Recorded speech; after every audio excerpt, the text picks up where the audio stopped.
Yes, you know what that music means. It's time for weigh-ins, everybody. UFC 278 going on tomorrow. And the 24 fighters on the card will hopefully make weight. They will step on the scale, and we will watch it all unfold live right here on our official weigh-in stream. Thank you for joining us. I am Mike Heck. No AK today. He is on a much-deserved vacation. He is in Scotland right now, so I have some absolutely ginormous shoes to fill. As you can see, the baddest stash in MMA media, E. Casey Leiden is here. And Jose Young's in Salt Lake City, bringing you all of the footage. So we are excited. Casey, who will be the first to the scale? Ooh, first to the scale. I'm going. No, you're a cheater. I'm gonna go Leon Edwards. Leon Edwards. I'm gonna go with Usman. Kamaru Usman. All right. I can't. Oh, who's that? I can't tell. But I don't think it's either. Or the man this card was built around. Here we go, Hunsucker. Here we go. 12 fights coming your way here live Saturday night, and we begin with the man around whom this fight card was built. The undisputed UFC welterweight champion. Harry Hunsucker. Title, Nigerian Nightmare, Kamaru Usman. Oh, wow. Coming from the other angle. Got it. The pixelated one.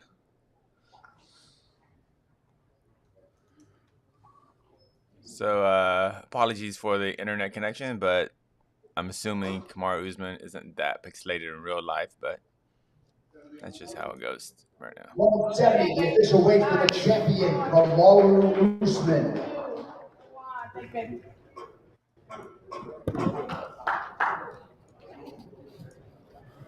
170 for the champ, Kamaru Usman.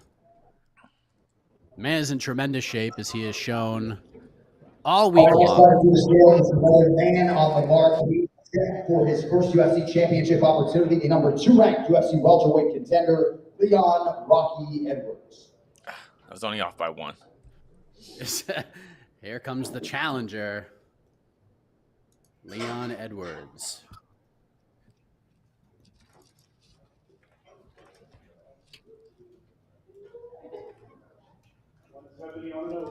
$170, the official weight for Leon Edwards. 170 for Leon Edwards. The main event is now official. Hit the music, Casey. John Anik already gave it away. You get 1. The main event already official. Listen, John Anik can get 12 if he wants. All right. All right, next athlete to hit the scale, competing in a prelim in the UFC's flyweight division, Daniel Da Silva.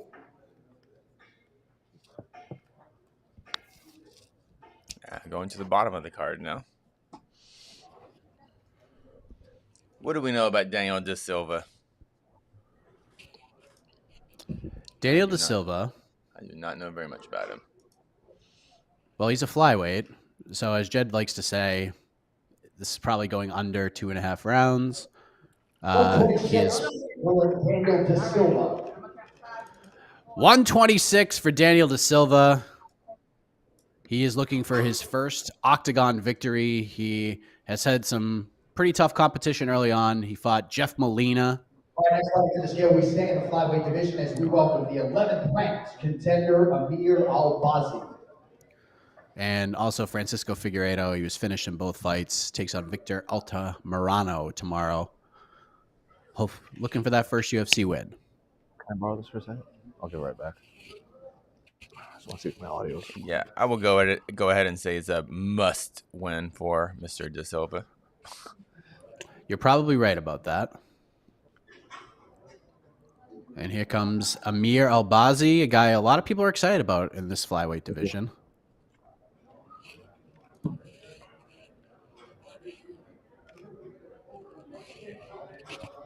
$126, the official weight for Amir Al-Bazi.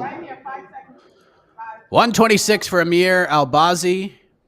who is looking for his 4th straight win overall, his 3rd straight UFC win. He's got a win over Malcolm Gordon, got a decision win against Zalgas Zumagulov in his last fight. Man, he sprinted up there. And there's Victor. The Boston just came out there. Victor Altamirano.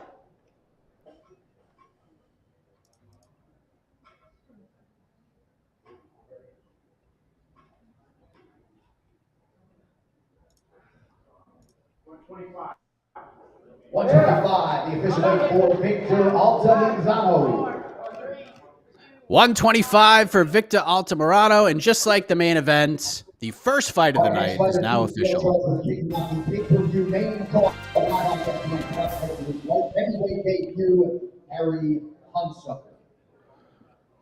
Here comes Harry Hunsucker. He will be one half of the main card opener at 205 pounds. To take on Tyson Pedro.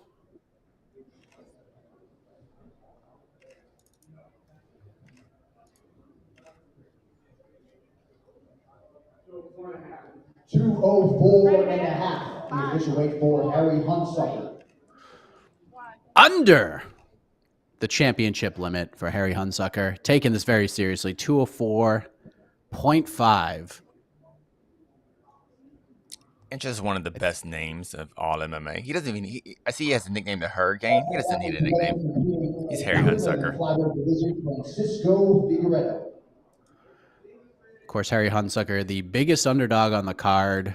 Tyson Pedro, minus 730 favorite. The comeback on Mr. Hunsucker, plus 530.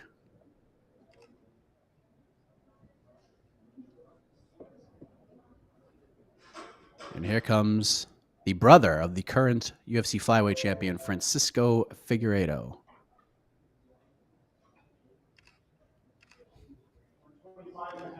$125.5. The official weight for Francisco Figueiredo. 125.5 for Francisco Figueiredo. His fight with Amir Al-Bazi is now official. Ooh. All right, next athlete to the scale, competing live on pay-per-view here tomorrow in the UFC bantamweight division, Yanan.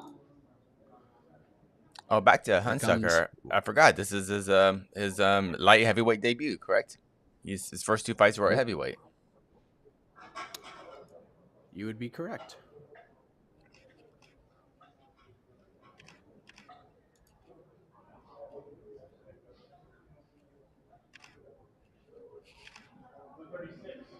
$136, the official weight for Yanan. 136 for Yanan. She will welcome back Lucie Pudilová. In the UFC's lightweight division, a lot of support in the building for this man, Jared Flash Gordon.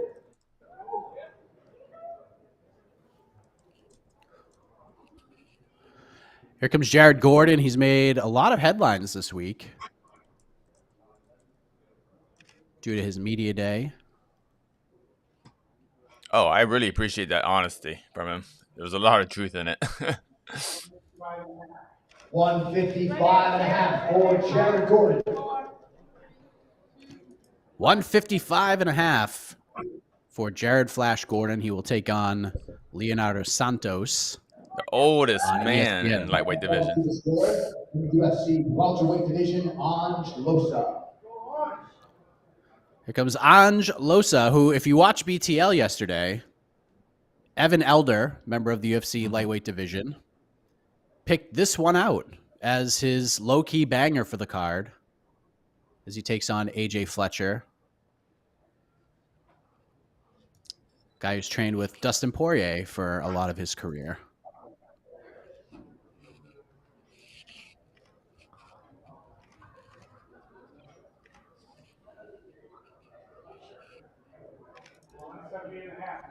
$170.5. The official weight for Ange Loosa. Ange Loosa, 170.5. He is good to go for tomorrow.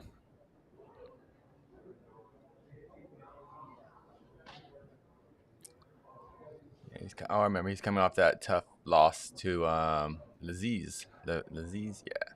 At the, Yes. What's that? Zez, sorry. All right, next fighter to the scale, one half of the co-main event in the UFC's middleweight division, former world title challenger and number 6 ranked contender, Paulo Costa. Oh, the former light heavyweight. He's back. This is one that people have had their eye on for sure. And he looks very confident.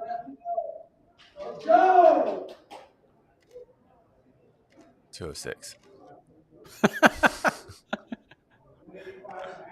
185.5 for Paulo Costa. 185.5. No worries. I don't think this guy could lose another ounce, if we're being honest. And he has done it. And he did it within the first 10 minutes.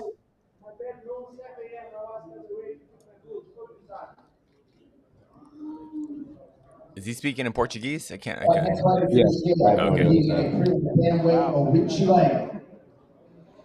Here comes Arichi Lang. He will take on Jay Perrin, New England's own.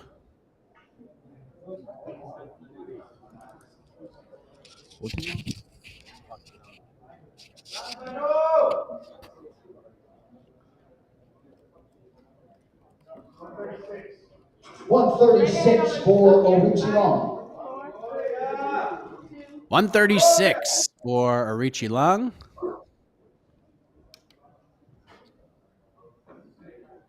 That should be a fun one with Jay Perrin. In the UFC's featherweight division, Lucie Saldaña. Here comes Luis Saldaña, who is the third biggest underdog on the card, if my numbers are correct. He's the fourth biggest underdog on the card. It takes on Sean Woodson. 145.5, the official weight for Luis Saldaña. And apparently, Was that 145 Oh, and a half? Right.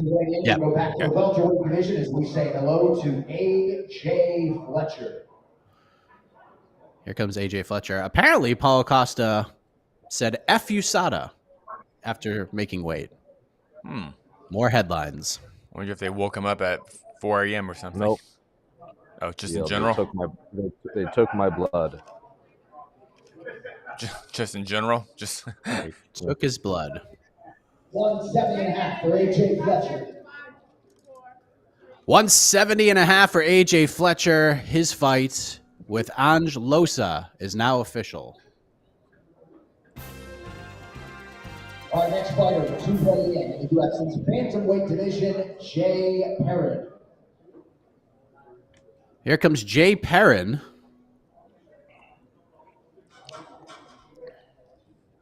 Made his name on the New England regional scene, was a Contender Series vet, and he's looking for his first UFC win. Gets full camp this time. 136, the official weight for the Joker, Jay Perrin. 136 for Jay the Joker Perrin. His fight with Arichi Lang is now official.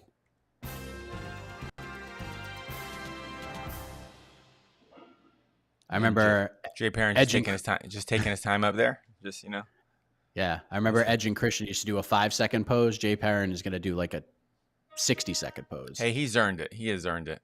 He has. He worked hard. He made the weight. Made the weight, yeah. He's taken this one very seriously. Former Cage Titans and CES bantamweight champion. Really milking it. Really milking that time on stage, Mr. Jake Perrin. All right, again. Then he decides to kick the cameras off offline. Okay. Oh. There is Lucie Pudilová. I don't know how much you weighed. What was that weight? 135.5. All right. 135.5 for Lucie Pudilová. 13th ranked UFC heavyweight contender, one half of the featured prelim. Live on ABC. Can I say it? Romanov. Her fight with Yanan is official. Oh, wow, that felt good. Living in Well AKG. Excellent work. Thank you.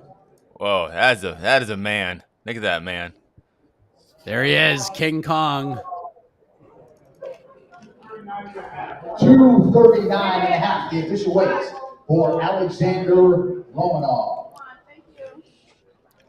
That's a bad man right there. 239 and a half for Alexander Romanov. All right, next athlete to hit the scale, competing in the UFC's featherweight division. The sniper is in the building, Sean Woodson.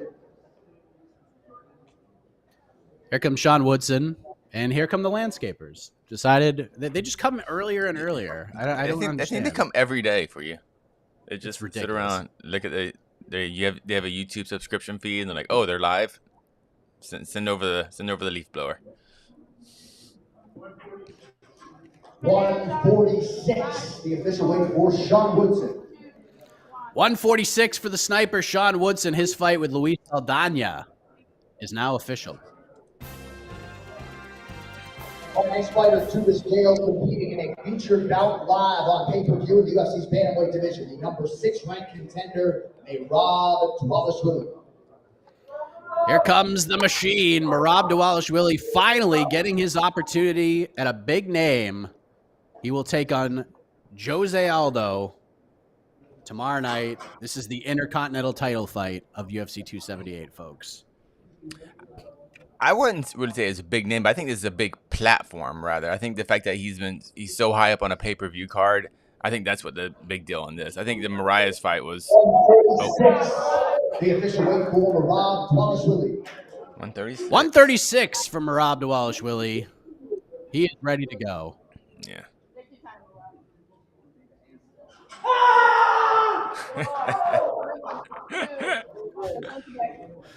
Wow.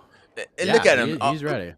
In picture perfect form, like I said, the internet gods cleared out and made sure we got to hear and see that scream. Oh, here we go. Yes. Luke Rockhold jumping up at a pretty ferocious pace. With a watch. We got another screen for me after.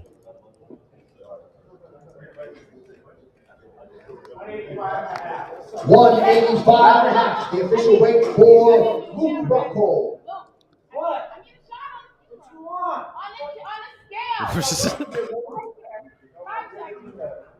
185.5 for Luke Rockhold. He's got the dog on stage, and now his fight with Paulo Costa is now official. With the dog. That changes everything. I don't know. I was on the fence about who was picking that fight, but after making weight and bringing his dog on stage, it's all Luke Rockhold. We're moving along. Next fighter This is good. competing on pay-per-view tomorrow night in the UFC's light heavyweight division, Tyson Pedro. Here comes Tyson Pedro. We could have another fight official here. Talking about me? Sorry. 205.5, the official weight for Tyson Pedro. 205.5 for Tyson Pedro. His main card opener against Harry Hunsucker is now official.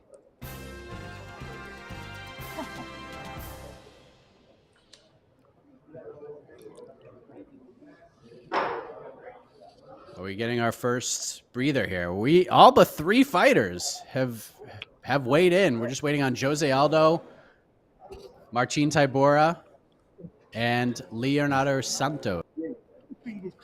Now, Tybura just has to roll out of bed. So that's more of an alarm clock issue. Aldo and Santos, well, let's hope for the best. Yes. So before we maybe pull up some questions or whatever, as you can see, a little more than halfway down the screen, we have some red lettering. As you may have seen late last night, Miranda Maverick versus Shanna Young no longer taking place on this card. Shanna Young was hospitalized. Maybe due to the weight cut, we're not really sure. But that fight is no longer happening. However, It's not all bad news for Miranda Maverick, because I confirmed moments ago that Fear the Maverick will be a UFC fighter for a little bit longer. She has signed a brand new 4-fight deal with the UFC. So there you go. So not all bad. Her hope is to get rebooked as soon as possible. I don't know if it's against Shanna Young or somebody else, but there you go. Not all bad news for Miranda Maverick. No fight, but new deal.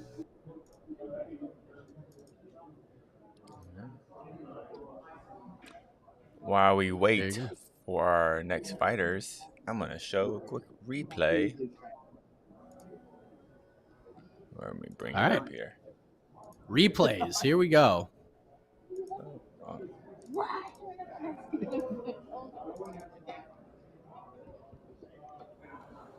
Oh, it's an image. Guys, you sent me Oh, maybe not. That is a JPEG, guys. All right, here we go. All right. I lied. Talk amongst yourselves. Okay, never mind. So while we figure this out, Casey, we got Kamaru Usman versus Leon Edwards. The betting odds are firmly in the favor of Kamaru Usman. I believe he's the biggest favorite heading into a title fight that he has been since he's become champion.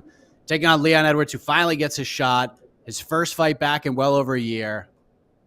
How do you break this one down?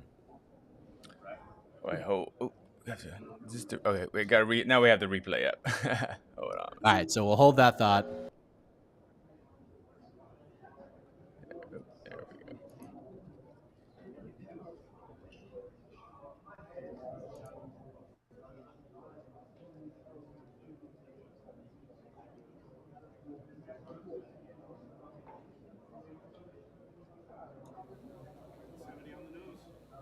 170, the official weight for the champion, Kamaru Usman.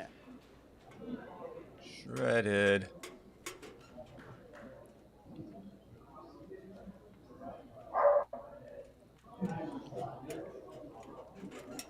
So if you go to any local Arco gas station is the other man on the in Los Angeles, there's pictures of Kamaru Usman at every gas pump.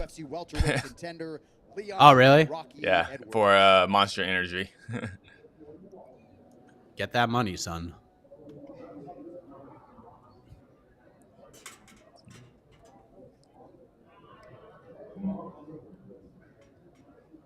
All right, next fighter, 1/2 of the 170, the official weight for Leon Edwards. And with that, your UFC welterweight championship main event is now official.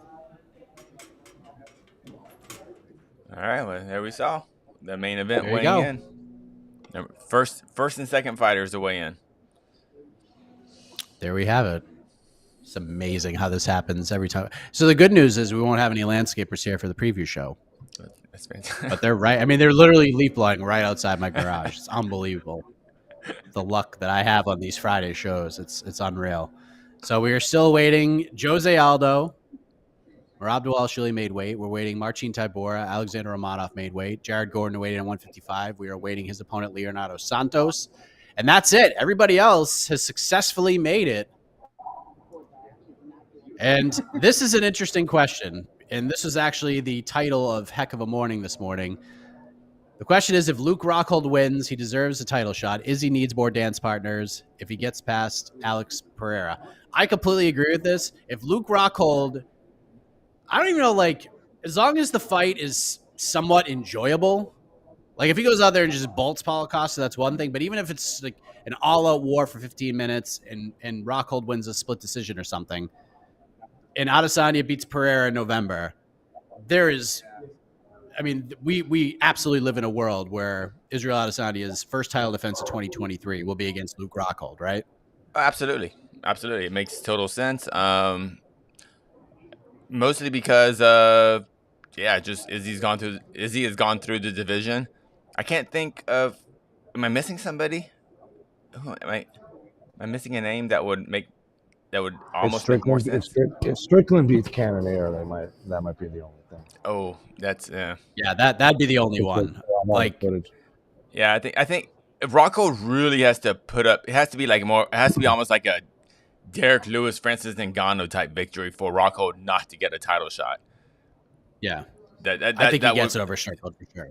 Oh, absolutely over Strickland. I think that would be a hard sell for the UFC. I think.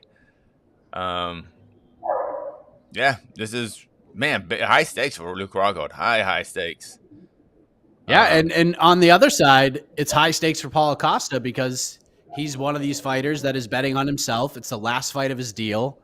So if he goes out there and just runs over Luke Rockhold, he becomes a very interesting free agent. Will the UFC jump to try to re-sign him?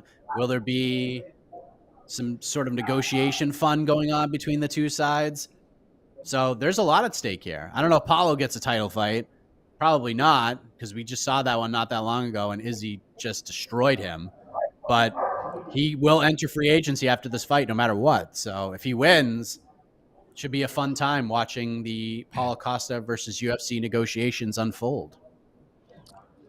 I really wonder why did Paulo Costa come? He seemed to make weight rather easily for this fight. Not easily, but looks healthy rather. I really did he give a real explanation of the whole coming in at light heavyweight for last fight? Yeah, he said he was hurt, so he couldn't train 100%. He said it. So it was an injury. Yeah. Okay. But he didn't specify, just injury in general. Okay. Yeah.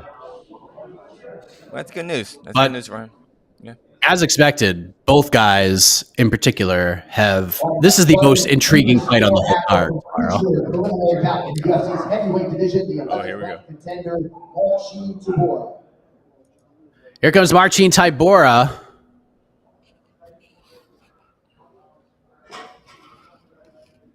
Taking on Alexander Romanov.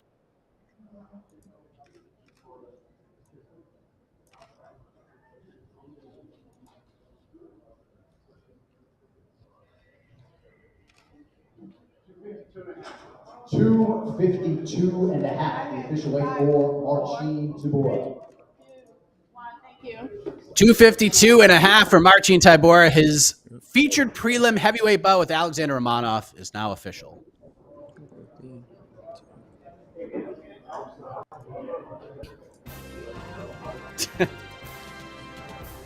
Yeah. Down to 2. Jose Aldo, Leo Santos. Left away. Oop. Oh. What? I don't know. Well, he was grabbing he was playing with the scale a little bit. I thought maybe someone else is coming, and then he walked away. So now I don't recall Leo Santos ever having trouble making 55, but the man is 42 years old, and maybe the weight cuts, maybe they're a little tougher, but he still has 90 minutes. For Jose Aldo, we've seen him make bantamweight now, but we also remember his history of having very tough times making 45. So we've all been kind of we're all kind of expecting it. We didn't want it, but eventually Jose Aldo is going to have trouble making bantamweight, at least visibly on stage. So hopefully it's not today, but because it's such a big fight for him. First of we all, talk about stop Luke putting Rockhold. that negative juju out I know. there. Hey, Stop man. it. Knock Okay. it off. Yeah, Jose Aldo, he's in the back, just hanging out, talking to USADA. He's eating a big breakfast right now. He weighs 132. He's doing he's his just crushing. He's doing his Western Wordle omelet right he's now. doing his Wordle right now. He's like, hold on. Yeah. I got you. He's playing words with friends. Yeah. He's ready. He's just making us wait. All right, so now we have some time, Casey. Yeah. Usman Edwards. How do you break this one down? Because it depends where you look. But, I mean, especially this week on Heck of a Morning, a lot of people are giving Leon Edwards a really good chance to win this fight. He's any logic says Usman wins. Basically, it's why does my Siri turn on?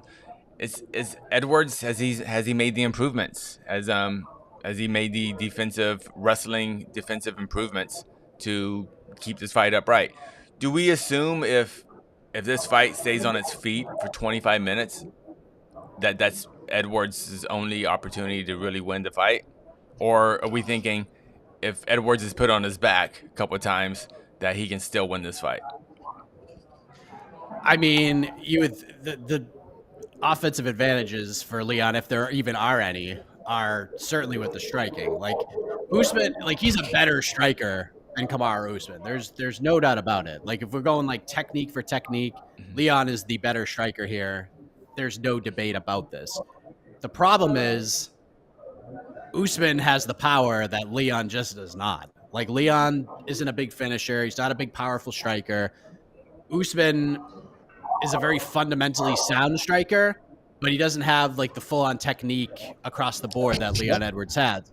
But Usman has that difference maker where if anyone's going to get finished on the feet, not saying that Kamaru is not susceptible to being hit, because we've seen it and we saw Gilbert Burns rock him. We saw Colby Covington get his attention a few different times in that fight in November. Maybe Edwards could do it, but Jed said it perfectly on BTL yesterday. To me, Leon Edwards has to be perfect, and Kamaru Usman doesn't to win this fight. Usman can not be 100% fantastic and still win, but Leon has to have an A+ game for as long as this fight lasts. Do you agree with that sentiment? Because I definitely do. More or less. In terms of being perfect in the sense that Edwards' wrestling defense needs to be perfect. I think that's what we really think. If you talk about the striking advantage that Usman has, the power. That power comes from the threat of the takedown.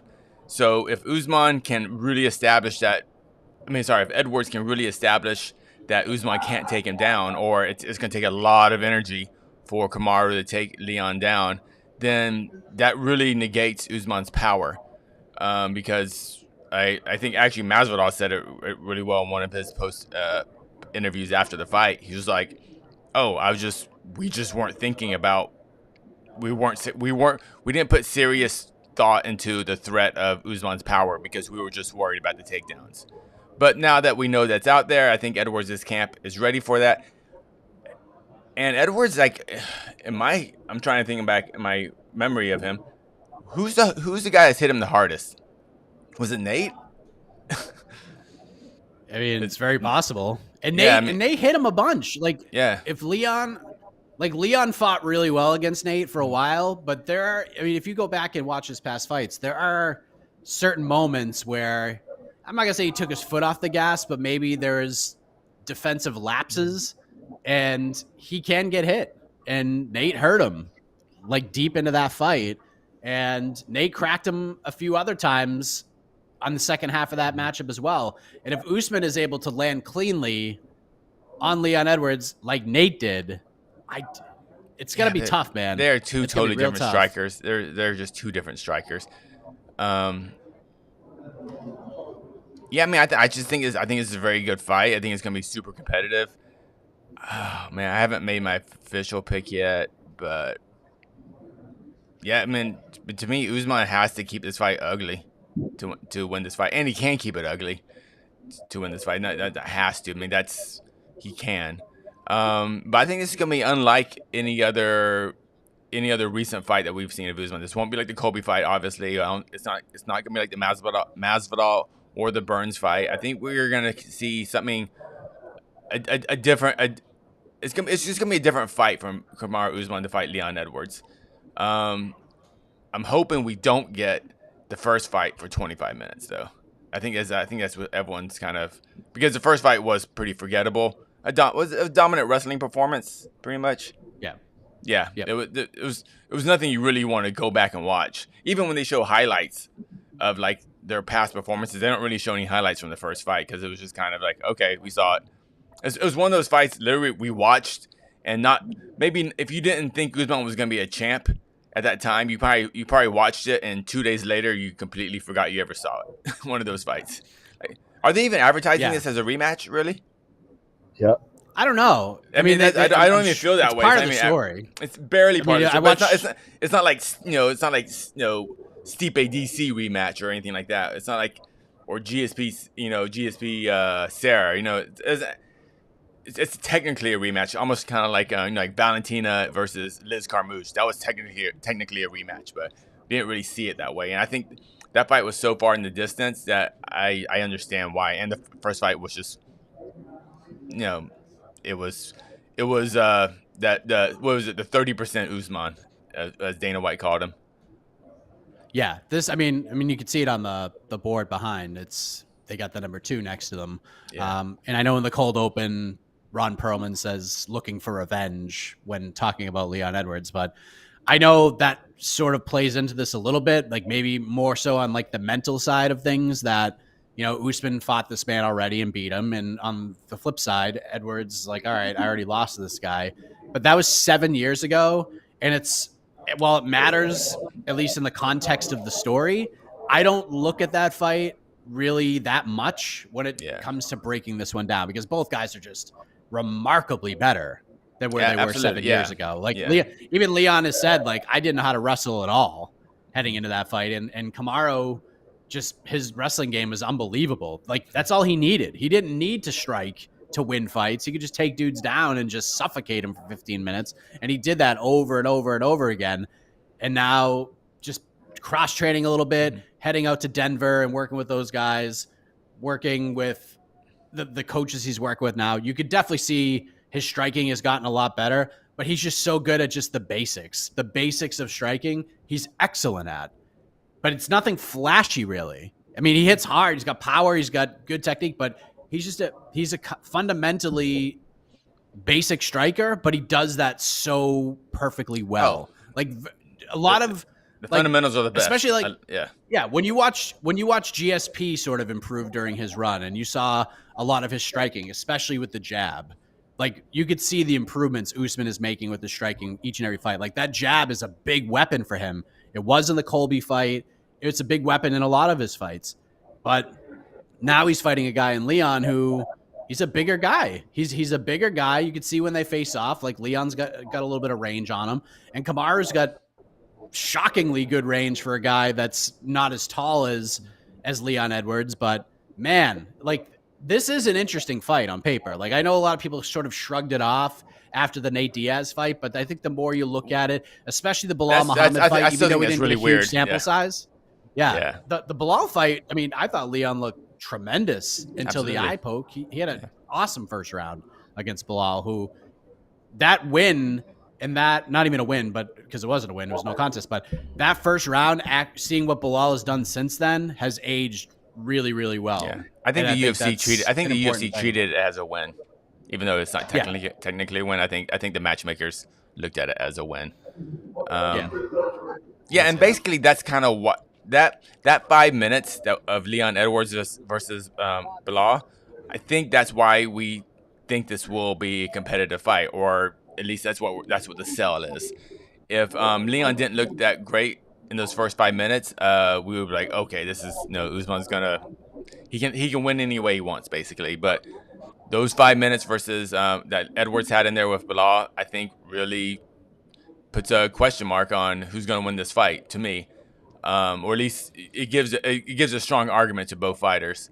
But this fight's kind of hard to talk about because, like you said, there's just not big sample size of Leon Edwards. I mean, Nate Diaz is such a completely different fighter that you really can't take anything away from that. Oh, he got hit once in the 24th minute hard, and he never got dropped. He didn't get. It wasn't even a 10-8 round. He just got hit hard, regained himself, and he still won the fight 4 rounds to 1. He lost 15 seconds of that fight. That's what we're talking about, and it's just such different fighters between Usman and Diaz. So that's why I have a hard time kind of even analyzing his fight, because we just don't have that much on Leon Edwards.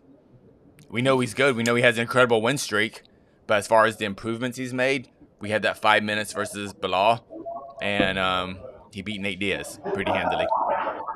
So I think we're gonna see a lot of battles against the fence in this fight. I don't think this is gonna This is not Yuri Prochazka, Glover Teixeira. This will not be, but I think it will be real interesting. There's going to be a lot of game of inches moments in this fight, and I'm very curious. I think this fight's going to go the full 25. I don't think we're going to get a finish here. I'm curious to see how Leon reacts. Again, we saw what happened in the Nate fight, and I know they're two totally different fighters. And down the stretch, Leon kind of rested on his laurels a little bit and got caught by Nate and almost finished. So to me, rounds 4 and round 5, we've seen Usman there a lot, and he's got that championship sort of valor to him. And yeah, so to me, what Leon's gonna what's gonna happen in the 5th round? Like, what's it gonna look like? To me, at least how I continue to break this down in my mind is that Leon's gonna need to finish in the 5th round. I feel like he's gonna be down. I think he might even take the 1st round. Leon might even win the 1st round. Like, maybe it might look kind of like the second Masvidal fight, where Kamaru has moments, but Leon maybe lands the better strikes. It's just a little more impactful mixing of the martial arts on the feet. But I think Usman is going to sort of get all the information that he needs in that 1st round, change the tide, and I think there's a very good chance he heads into round 5, up 3 rounds to 1. And then it's just going to be a battle from there. So I think Usman's going to win. I think he's going to win a decision. I don't think this is going to be a fight we're going to be talking about for years to come. I mean, who knows? Maybe I'm wrong. Yeah. But to me, and how's Usman's hand really? That's another question I have. Like, he's healed up.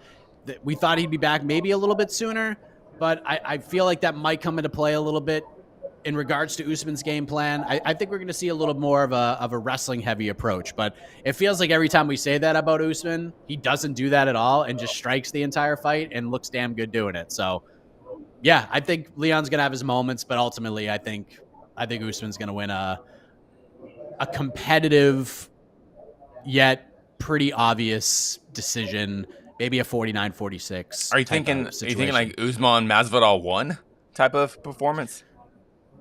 Yeah, I think we're gonna see something kind of. Yeah, see, I think there's a lot of think fence work, a lot of wrestling. I think Usman's gonna stand with them and play around there for a little while. I think eventually Usman has to establish those takedowns if he's gonna stand around and play with Edwards. He has to establish takedowns. Yeah. And that's what Usman did with Masvidal. Masvidal knew he wasn't the equal wrestler. He was losing on the cage work, and so that opened up Kamaru's hands. If he can't establish that with Leon, then if he just goes, strike for strike with Leon Edwards, without the threat of the takedown, I think Edwards wins. That's basically it. Maybe. Now, the interesting part was like with Leon's height and strength, how would the cage work and the clinch work against the cage go? If Edwards can really take advantage of that, and that's probably Edwards' that's probably his best skill set, and it's not the most fan-friendly skill set either. But as far as his clinch work against the cage and just clinch work in general is really high level for Leon Edwards. That could be a big deciding factor in this fight, like him landing knees and elbows inside. But like I said, it's just not that much footage against kind of similar opponents with Leon Edwards. So that's why they fight, I guess. I mean, all logic goes to it's Kamaru interesting. Usman, It's an interesting fight. I love this is the fight to make. I love the fight actually.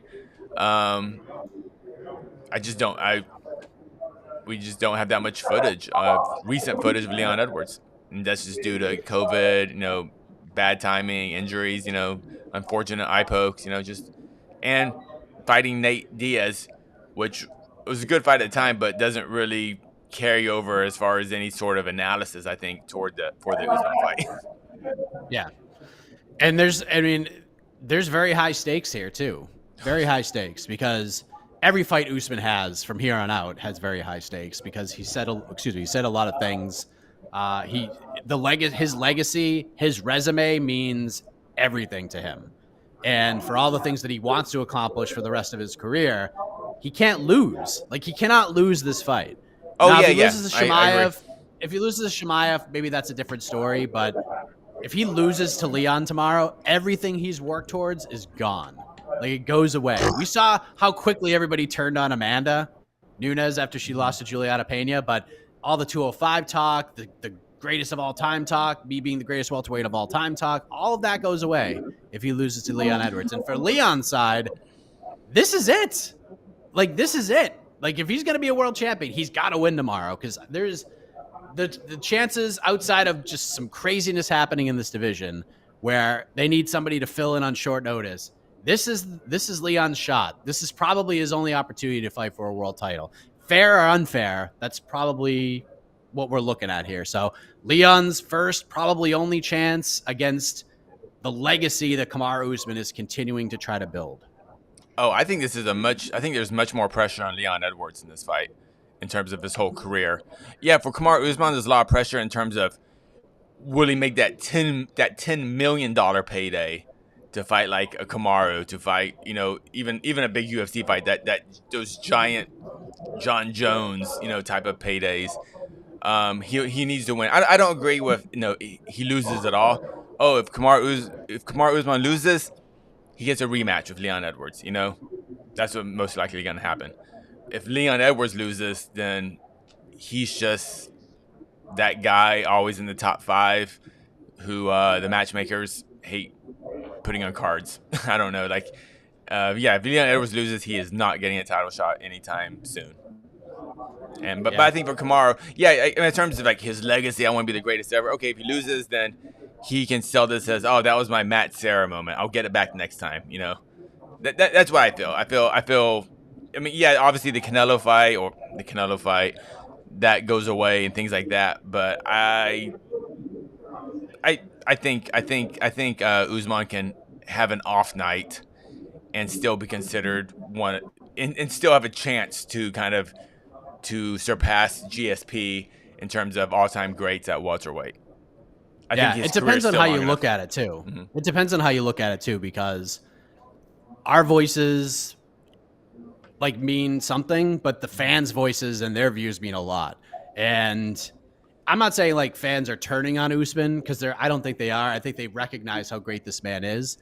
But the difference between Kamaru's rise and where he's at now to where GSP was is that GSP didn't talk about a lot of the things that Usman talks about.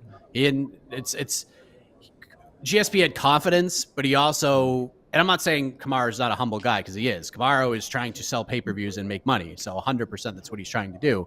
But GSP never had to tell anybody that he was the greatest fighter of all time. He never had to say that I was the greatest welterweight of all time. He never had to say those things.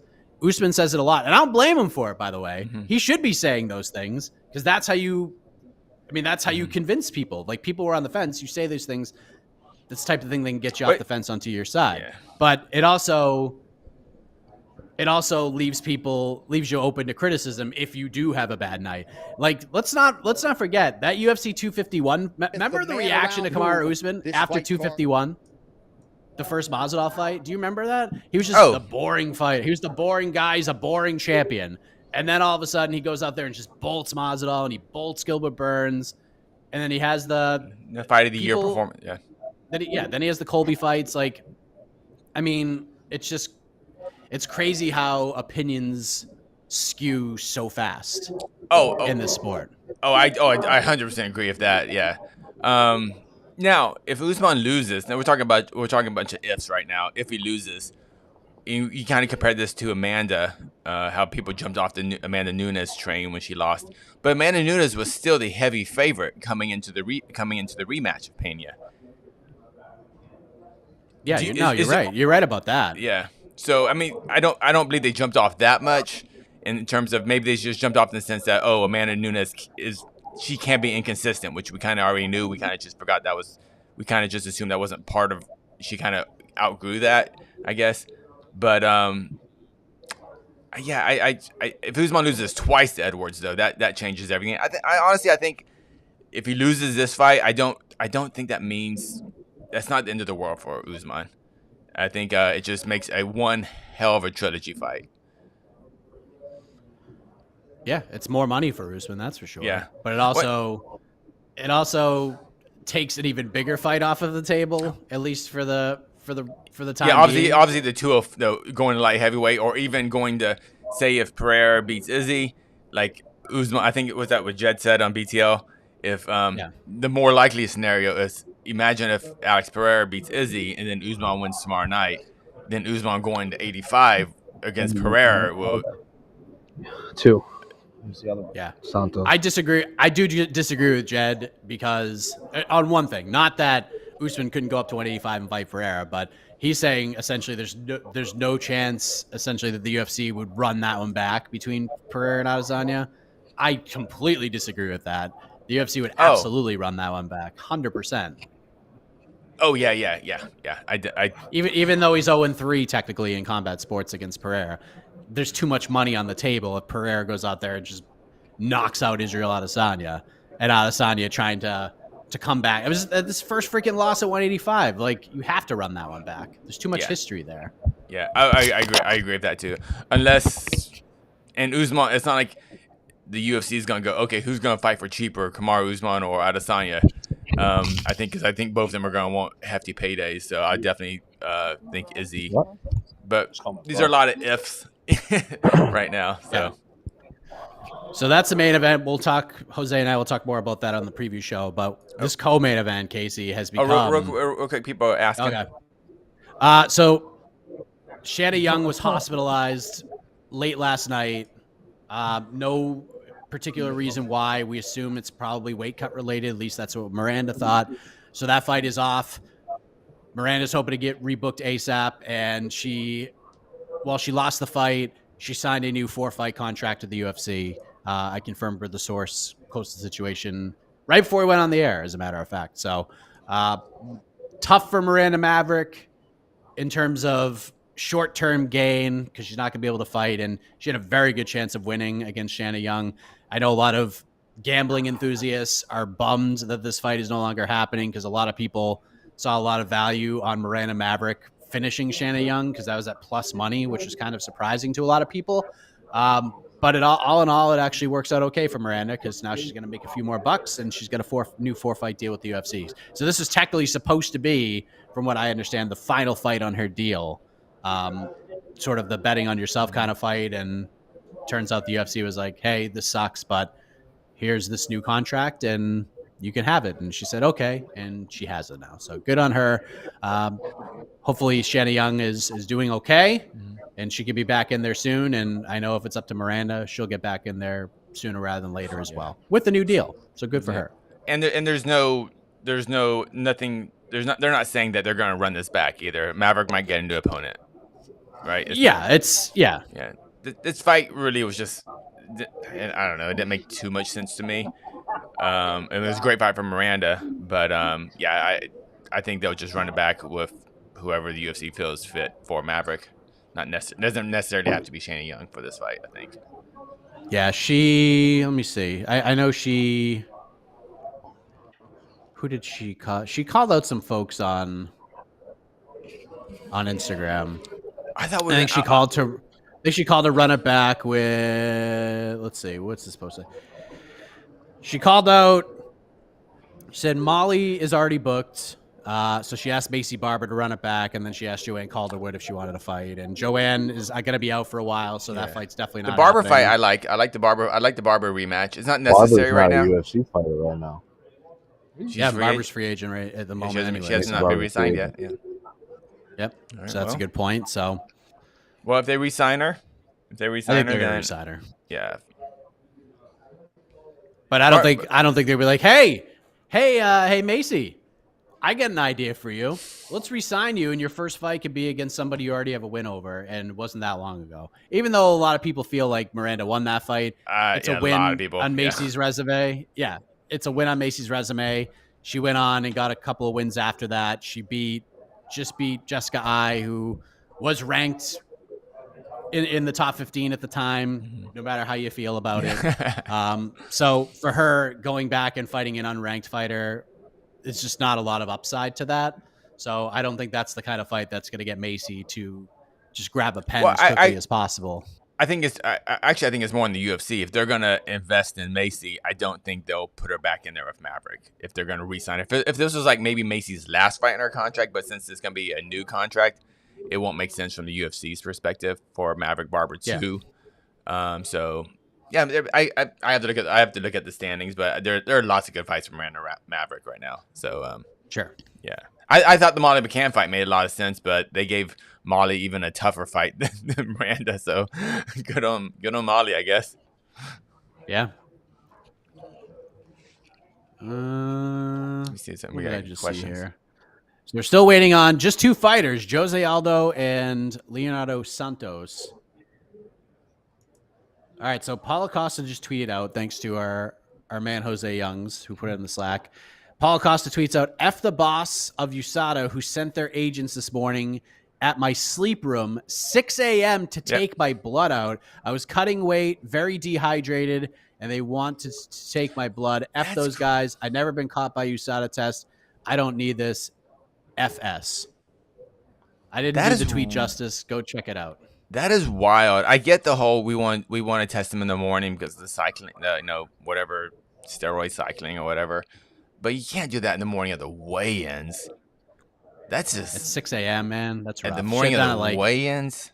Do it right after. Do it right after the weigh-ins. They're not gonna cycle off right now. I mean, like, do it right after the weigh-ins. Take some blood. Let them rehydrate. That's just that's it. Yeah. But you know what?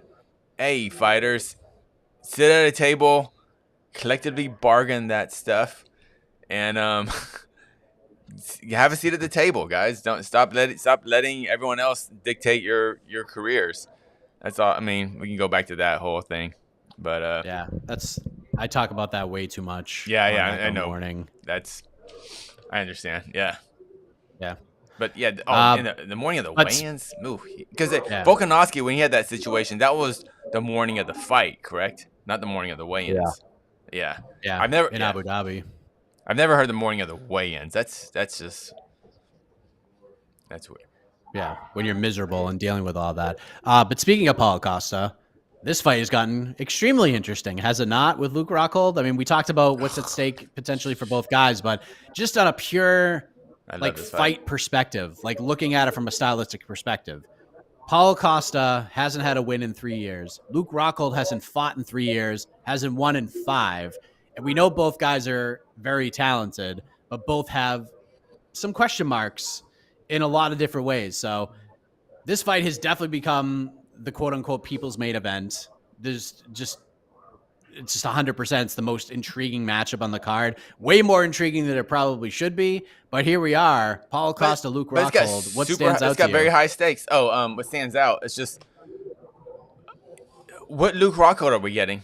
I mean, to me, that's basically it. I mean, even the Luke Rockhold his last fight was against Yanan, right, at 205, correct? Yeah. So there's really not too much to take away from that.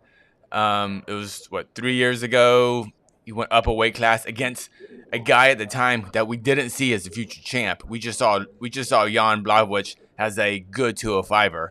So the fact that he lost to the future champ, at the time it looked really bad, but now looking at it, it's like, oh, okay, you just got knocked out by the champ, at a higher weight class. A guy that beat, Izzy just a couple years later, another middleweight going up. I don't take too much away from that. Basically, it's just how is Luke Rockhold's body? He's been doing this for a long time. He's had many hard years of training at AKA. This is the same camp that is notorious for super hard training, and they just get injured, and basically they leave it all out on the gym floor. Guys like Kane, where they felt like most of their careers were were on the mats at AKA, not in the actual gym. So Luke Rockhold is taking his body's had a lot of wear and tear on it. He's not a young kid anymore. I think he's 37 now. Luke, right? He's 37. He's up. He's not in his physical prime, but he's at a new camp. He's been there for a little bit now at Ruka. This is his third camp because he went to Sanford for a bit too. Sanford. Yep. So now he's back. He's back in California. Yeah. It's just what Luke Rockhold are we getting? I think if we get 80% of the Luke Rockhold that was champion in Strikeforce, that was champion in the UFC, he wins this fight. Not easily, but pretty handily. But is that the Luke Rockhold we're getting? I don't know. I don't think any of us know. I completely agreed with Jet, and I've been saying it all week as well. I completely agreed with Jet's take on BTL, where Luke Rockhold just doesn't get enough credit for his top control and the violence that ensues once he's on top of you. He is a mauler when it comes on top, when he gets on top of you. But he's also not he's not the kind of guy that's going to shoot from across the cage and try to take you to the ground. He's not very good at that. He's not a great like offensive wrestler, but he's a great transitionary wrestler. And that usually leads to him getting on top and just raining down pure violence on top of you. So that, like, if he gets in that position, like if somehow him and Paulo just get tangled up and they just try to out momentum one another and Rockhold ends up on top of him, that's when this fight gets truly, truly interesting. But Rockhold is a pretty dynamic striker too. His body kicks are really good. Great Paul kicks. Costa's body kicks are really good. But the big question everybody has, and I think it's a very fair one, is how will Luke Rockhold's chin hold up after 3 years away? Like, is that a good thing? Is this time away going to improve his durability in that regard? Because Paulo Costa hits really, really hard. And Luke's got a lot of mileage on him right now. That chin's been tested a lot. You mentioned the time at AKA, not to mention the fights that he's had with Michael Bisping. The Yoel Romero knockout was nasty. The Blachowicz knockout was pretty vicious. So how big of a question is Rockhold's durability in that chin? Is that the biggest question for you heading into this fight? Or is it more just, I just can't wait to see, I need to see how this guy looks after 3 years out of the octagon. Oh, but we could table that for another time because the man who should be fighting for the title is stepping up. Future Hall of Famer and now third-ranked bantamweight contender, Jose Aldo.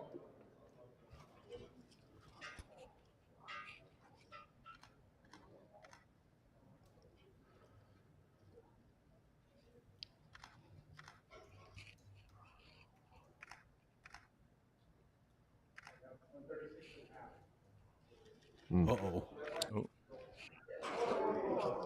136.5 right now. Oh. All right, is it a box of shame time? I'm sure they're bringing out the box. Yep.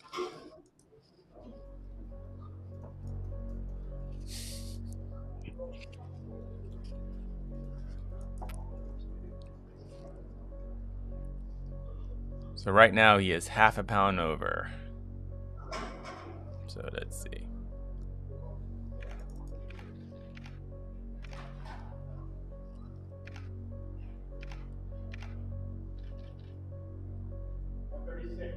$136. He does it. Jose Aldo Jr. He makes it 136. The box of redemption comes through. His fight with Mareb Dvalishvili is now official.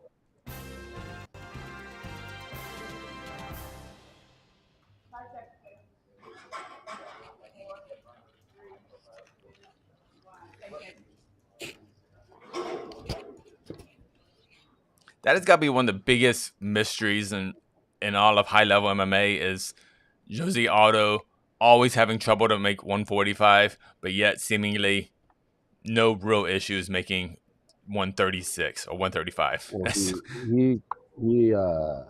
when I interviewed him when he fought Marlon, which was like right before the pandemic happened, I asked him about that, and he said, like, do you remember how he used to cut weight like a Spartan, just like sit in the sauna on like his roof, like just starve himself, and the PI has helped him a lot, he said, and like the nutrition. So he's like doing it right rather than just killing himself. That's insane. But that's what I mean. Like he became the featherweight GOAT, not ever cutting weight properly or scientifically, which makes you wonder. Is like, man, if he had done these weight cuts properly at 145, would he even be greater? Like, would he have even lost those fights to Holloway? Who knows? Even the like the recovery was like the big thing too. Like, do you ever see that like gym visit the UFC did where it's like their recovery was they would sit in trash cans with buckets of ice on the roof. Yeah. Like that's how they recovered. Yeah. And that I'm glad you brought that up, because when people talk about weight cuts, they always talk about the weight cut. The recovery is equally as important. Yeah. And I think especially with because he was a big what do you call, like he would use the IVs to recover. Like that's Johnny Hendricks like he was obviously the welterweight champion and beat GSP. I don't care what anyone says, but he said the IV being taken away for recovery was like the biggest hindrance to him. I don't know if fans remember, but like, man, when you used to be when you covered weigh-ins before USADA, every corner, like they would have a bag full of IV bags and like syringes and everything. It was like a medical experiment for every fighter in their rooms. Like afterward, they would just be sitting in their little hotel chair with the little IV bag, almost every fighter. And so it's a very different world now in terms of the UFC weigh-ins, especially the recovery part. Yeah, but yeah, you got it, man. Yeah, that's a big what if. I wonder. Yeah, the weight cutting process and recovery process that Aldo does now at bantamweight. If he would have had that knowledge when he was at featherweight, like would he have ever been bantamweight? Would he still be champ at featherweight? Who the freak knows? But I still think so, because even the featherweights back then weren't that big. Yeah. Like there was no like Chad Mendes and Ricardo Lamas, all those guys, and it took like a really tall featherweight to come and dethrone him, and Max Holloway, and a big featherweight. Like Max is not a small featherweight. And the Max, I was talking to Anik, just to give you a little more insight to like how big Max Holloway actually is. Anik was telling me, because I asked him about his thoughts on Usman moving to 205, and he said he pointed out two names in particular. One was Dominic Cruz has always told him that he wants to fight at 155, and Max Holloway has told him for years that he wants to have a fight at 185 in his career. So that just goes to show you like how big Max Holloway actually is. Like he's a big dude. Like I don't know if he's 185 walking around, but he's big. He's big, and if he's talking about like at one point in my career I want to fight at middleweight, that just goes to show you like how big Holloway is as a human being. Hey guys, go find on YouTube. Try to find Lyoto Machida versus BJ Penn, and see what. That's a great example, right? Yeah, there.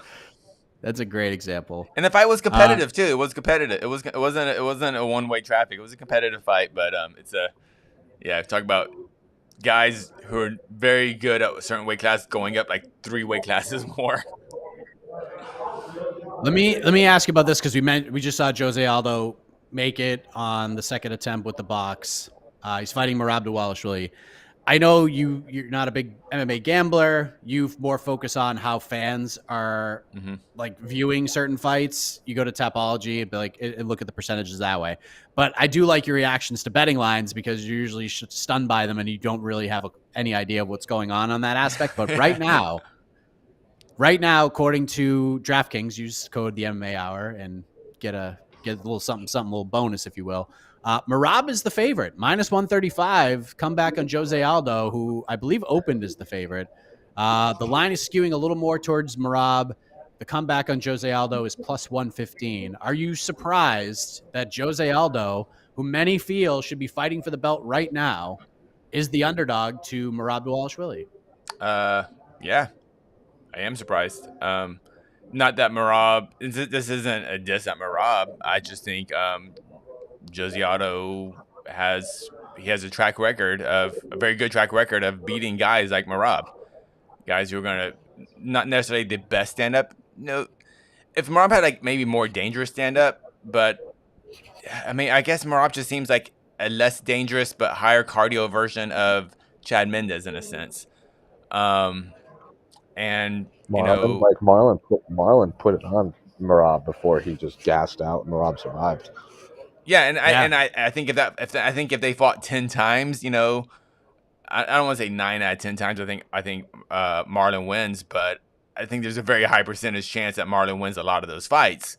It was just that was one of Marlon's downfalls in his career. I mean, that's why Cejudo beat him. Remember, he put the bricks to Cejudo in the first round, and then he gassed out. But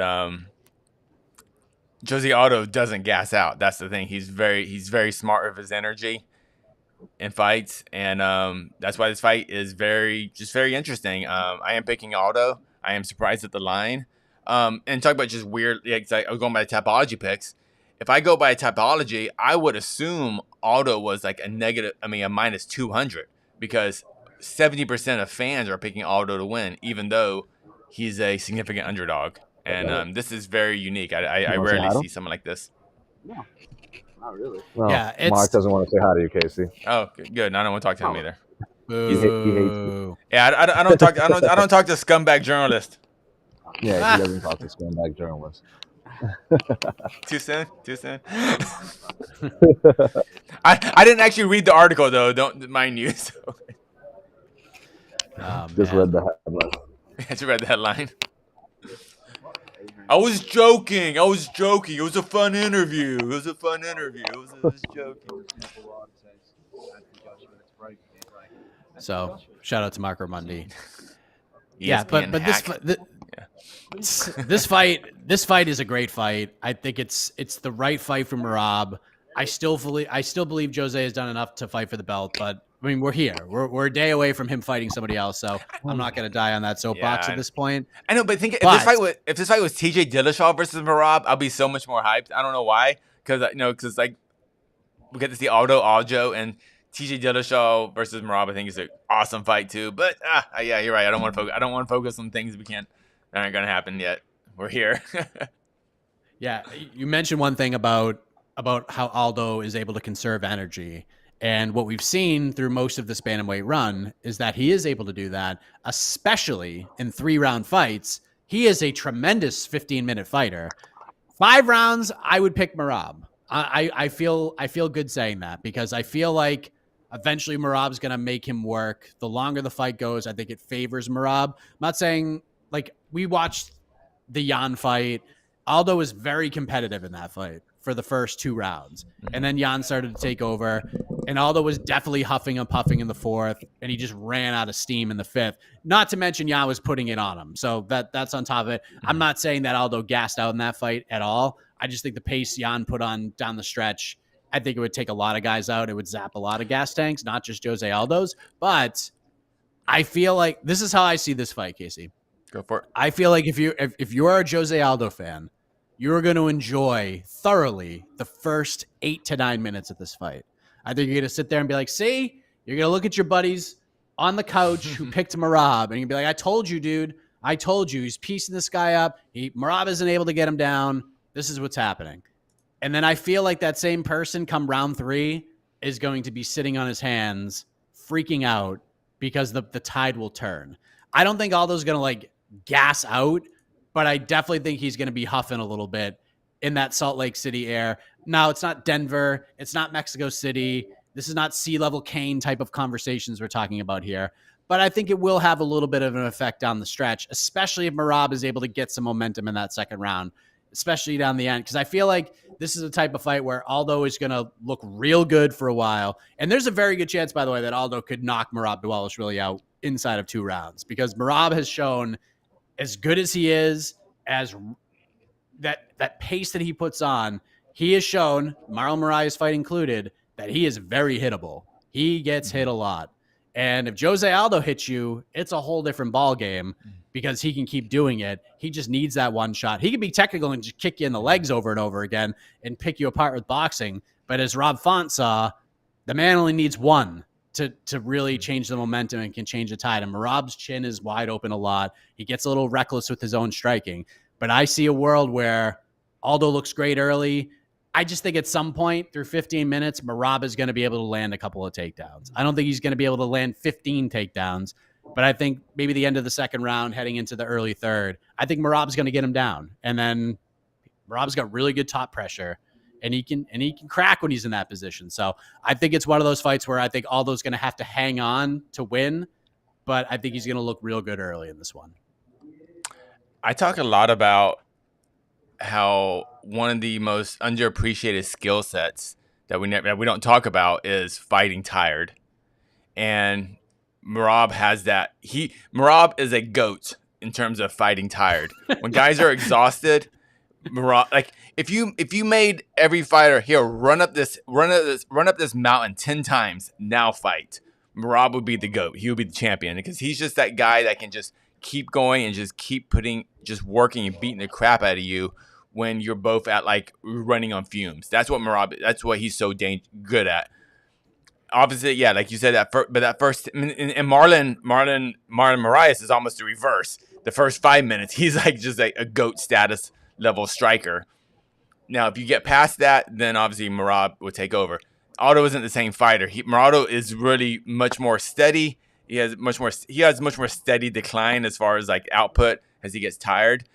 Mareb has to get Aldo tired early to win this fight. To me, he has to wear him out.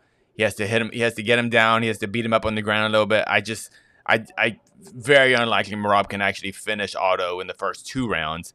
That third round, though, like you said, this is a fight where I'm not predicting it, but I could easily see a draw when the first 2 rounds going to Aldo and then Mareb 10-8ing Aldo in the third round. It feels like one of those type of fights that could happen. But yeah, this is one of the. It's gonna be it's gonna be a battle of cardio. Who can get? Yeah, sorry. Yeah, this is one of those fights where I'm very intrigued who the 3 guys scoring it are going to be. Like when the judges are revealed, I'm very curious the 3 judges who are going to be scoring this fight, because this could be a trip to Splitty City. This could be a draw. Like, because that's how I see it. Like that third round for Mareb, I think he's going to take over. I think he's going to get takedowns. I think he's going to have Aldo in a whole bunch of trouble down the stretch. It's just a matter of like how much damage can he inflict? How defensively sound could Jose Aldo be with a guy like Mareb on top of him when he's tired? That's the big thing. So yeah, maybe we could see a 10-8 round in that. I think it's gonna be one of those fights too, where I think a lot of the discussion afterward, and for Aldo's side too, it's like, oh, that was such a beating Aldo gave him. That was a 10-8. I was like, no, it was a 10-9. And the same thing from Mareb taking it down, beating him up. It's like, well, he didn't really finish Aldo. That's still a 10-9. It's like, but he dominated him for 4.5 minutes. That's a 10-8. I think we're going to see a lot of, is that a 10-9 or a 10-8 round in this type of fight? Because I could, it's one of those, I can see a 10-8 round 1 for Aldo and a 10-8 round 3 for Mareb. Yeah, that could happen too. Since a lot of people talk about the percentages, 90% takedown defense for Jose Aldo throughout his career. I believe it's a 70 or 75% since going to bantamweight. He has been taking down 3 times in his 5 bantamweight fights. Marlon Moraes took him down. Petr Yan took him down. Rob Font took him down in the last fight. The Rob Font one, the takedown didn't really lead. Yeah, I wonder what much. round. Like if you go the takedowns per round. I wonder if he gets more takedowns later in the fight versus earlier in the fight. I assume. Yeah, Font was 1 for 5. I assume it came late in the fight when the fight was really it was all academic at that point, Yeah, I think it was maybe the 4th round. Marlon Vera's 0 for 3 on takedowns. Petr Yan was 1 for 2 in takedowns, and then Marlon Moraes was 1 for 2 for takedowns. So, but listen, we understand that Mareb's not going to be shooting 2 takedowns. Mareb's not going to be 1 for 2 on takedowns. Mareb probably heading into round 3 is going to be 1 or 2 for like 17 in takedown attempts. If this fight goes 15 minutes, I wouldn't expect anything less than 15 takedown attempts. Oh, this fight sure. If this goes to full distance, yeah. Let me just for the sake of just fun stuff, let's look at Mareb Dvalishvili's takedowns. Marlon Moraes, who's 4 for 4. Cody Stamann, 5 of 11, and that's good. That Cody Stamann's a good wrestler, and is pretty good defensively. John Dotson, 2 for 20, which that's kind of a weird. I went back and watched that fight. Mareb probably deserved more than 2. Like Dotson's real squirrely in there, but there are a couple of moments, a couple of those attempts that I thought probably could have been scored takedowns. Gustavo Lopez obviously is not Jose Aldo. No disrespect to Gustavo Lopez. He was 13 of 18 takedowns there. Casey Kenny, 12 of 24, and Casey's a good wrestler. Brad Katona, he had 5 of 9 takedowns. I mean, the dude is just... Machine just doesn't even cover it. 5 for 8 takedowns against Terrion Ware. The Ricky Simone fight, 6 of 22. That fight is just crazy to look at. And then the fight with Frankie Saenz that I thought Mareb actually won. He was 11 of 23 on takedowns. So it's not just the takedowns that Mareb lands, it's the attempts. because he's just gonna make you work. Yeah. He's gonna make Aldo work, And- even if he doesn't get takedowns. I haven't actually looked at Marab's entire his UFC run. I honestly didn't realize he had lost his first 2 fights in the UFC. He was 0-2. He could have easily been cut after he lost to Ricky Simón. I'm sure when we were watching that fight at the time, we probably went, "Oh, I guess that's the last time we see this guy in the UFC." After losing 2 fights in a row and losing by a finish to Ricky Simón. I don't think any. I bet if we watched and that any was of those, crazy. Do you remember that fight? Do you remember how that fight ended? I don't remember too much of it. No, tell me about it. So Mareb picked Ricky Simón up and tried to take him down, and he kind of spiked himself and almost went out. And then Ricky Simón got on top of him, and with like seconds left, like it looked like Mareb was saved by the bell, like at the final horn in that fight. But Ricky Simón had a mounted guillotine on him. He had a guillotine choke that was so tight, and the horn sounds, and the referee called it like a tech submission because I remember now because Mareb was out. Mareb was out, so it was like, do we count the horn? But they said Ricky Simón like pointed him. He goes, "Ah, dude, he's sleeping. Like he's sleeping." And when they announced the winner, it was Ricky Simón by submission because Mareb was out before the final horn sounded. It was a crazy fight. One that Mareb was winning, and if he held on, he probably wins that fight. And the Frankie Saenz fight, I thought he won that fight. Like I went back and watched that one this week. He beat Frankie Saenz. That was I'll call robbery on that one. I think that it was a close fight, but I think I've watched that fight probably 3 or 4 times, and I feel like Mareb clearly won every time, at least in my eyes. But the Mareb that we're seeing today would wipe the floor of Frankie Saenz now. Oh my gosh! And yes. that's what's important to note. I think even that we have such a better version of Mareb now than we had back then in late 2017. But that's what's so interesting, man. Like, but like I said, like we weren't after those 2 fights. If we go back and watch our post shows, I don't think any of us were talking about. Yeah, even though this guy Mareb lost, I think puts a few wins in a row. This guy's gonna fight for a title soon. I just don't think we ever saw that in him, and that's just an amazing fun part of the sport too. Yeah, he's. I mean, I've been saying we just want it's so easy to dismiss fighters off losses, but so many times after the Casey Kenny fight, I was like, there is not one bantamweight on planet Earth who is going to be excited to see Mareb's name on the other side of a contract. Not one they're all gonna be like, oh, Jesus Christ, I have to fight this guy now? That's brutal. Like, that's just the only one who probably was like, okay, this is okay, is Jose Aldo. Like, Jose's probably mad he didn't get a title fight, but he matches up really well with Mareb. Like, he really does. Like, what he does well and what Mareb does well, like, Jose Aldo, like, skill for skill is the better fighter than Mareb in a lot of ways, but Mareb just brings such energy, ferocity to his offensive grappling and his wrestling. It's just a real interesting fight, and it's just one of those things. And who knows? Maybe Mareb goes in there tomorrow and lands the first takedown that he attempts, and then then all bets are off. Then it's a whole different fight. If Mareb can land a takedown in the first round, it's a whole different ball game. But I feel like Aldo's defense, not just from a grappling standpoint, but being able to turn his defense into potent striking offense, is just really underrated and doesn't get enough credit. He's so good at that. But who knows? Maybe Mareb gets him down with the first takedown attempt. That would be incredibly impressive if he can do that. And to me, that's just unless Aldo just is finally just getting old. I just don't see that happening.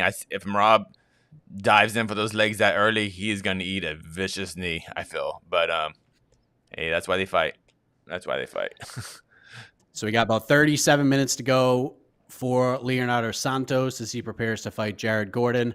We've talked about the big 3 fights here. We'll talk more about it on the preview show. We'll get Jose's take on a lot of these matchups. But of the rest of these matchups, Casey, what's the one you're looking at outside of the top 3 here? What's the one you're most intrigued by?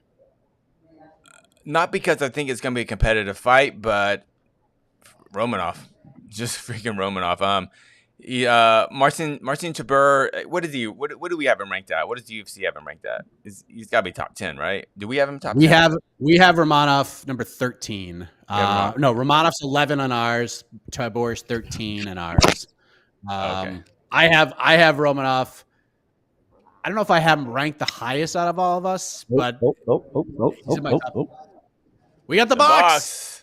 We got the box. Wow, he looks bad. All right, wait still. All right, here comes Leonardo Santos with 36 minutes to go.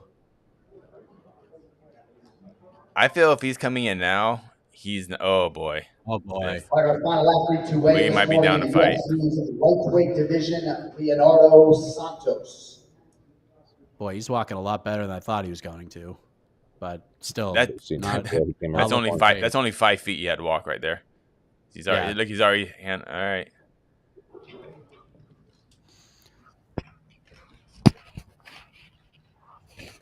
He may make weight, but he has to pass. 156. He makes it. Leonardo Santos.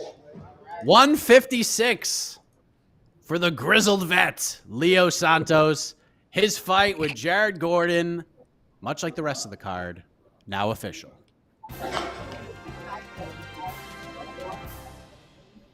The big sigh of relief, a little bit of a smile on his face. For the official weigh-in, we will see you at 4 o'clock for the ceremonials over at the arena. One more series. Thank you, John Anik. I reluctantly gave the official sound cue for that one because Leonardo Santos still has to pass medicals and he still has to rehydrate properly because that. I'm hoping for Mr. Gordon's sake. Yeah, that did not look good, but he made weight. But we make it to the cage tomorrow. We've seen that happen way too many times. Hey, listen, even if Leo Santos hopped, skipped, and jumped up to the scale, as Jose Youngs likes to remind us all the time, fights are never official until both men are inside the octagon and the fight begins. So we will talk more about that. I think we're moving things up to 2 p.m. Eastern for the live preview show. I think that's what we're doing. I think that's how we're handling this. What time is that here? Noon. Perfect. Noon local time. So there you go. 2 p.m. Eastern. We're going to have our preview show. Jose will be in the same room that he's in right now. Him and I will break down the major storylines. Casey will come in, give his thoughts, bring up the peeps' questions, and we're going to have some fun. So, until then, everybody. Oh, we're going to do a read-through? Are we good? Or are we just going to go? All right, we can do a read-through. We didn't do it at all. One read-through. Yeah. All right, we'll do one read-through. All right, here we go. We'll do one read-through, then we'll get out of here. Wait, let me get the piano. I'm in the AK seat, so I have to actually write up these results. Okay, one read-through. Here we go. We'll do a read-through. All right, waiting for the tunage here. UFC 278 going down tomorrow in Salt Lake City. The main event for the welterweight title, Kamaru Usman and Leon Edwards were the first 2 men on the scale, both weighing in 170 on the nose. Co-main event, middleweight division, Paulo Costa makes it at 185.5. Luke Rockhold, for the first time in 3 years, 185.5. That fight is good to go. Jose Aldo, Mareb Dvalishvili, 136 apiece. That is a go. Lucie Pudilová back in the UFC, weighed in at 135.5. She takes on Yanan, weighed in 136. Light heavyweight main card opener, Tyson Pedro, 205.5. Takes on Harry Hunsucker, makes his UFC debut in the light heavyweight division. 204.5 for his first light heavyweight fight inside the octagon.